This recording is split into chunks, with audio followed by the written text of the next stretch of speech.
My latest distraction has been No Rest for the Wicked, the first game to scratch the itch that Final Fantasy Crystal Chronicles left me with many years ago. Although it's probably more apt to say it's what would happen if Dark Souls and Diablo had a baby, but I think it does enough to stand on its own 2 feet. You know, you've got the stamina-based combat system, timed blocking and attacking, you've got the loot tables, the top-down perspective, all that ARPG stuff from Diablo, and then it does both in an interesting co-op format now with their latest update.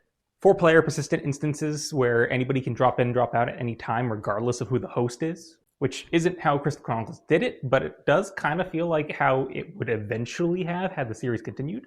The art style is doing its own thing as well. Possibly the best thing I could describe it as being like would be arcane, especially in some of the cutscenes, but it is definitely a stylistically strong entry of its own. I particularly like their approach to armor because they have this overall cartoonish license to do whatever they want with the armor, but you can still tell that they've clearly been referencing historical pieces of armor. Often you can narrow it down to the particular style of armor that they were looking at, and in other cases, you can tell the exact piece they were looking at. I've just been absolutely hooked on it, and I'm so delighted to finally have a solid 4-player fantasy co-op game that has this amount of persistence to it.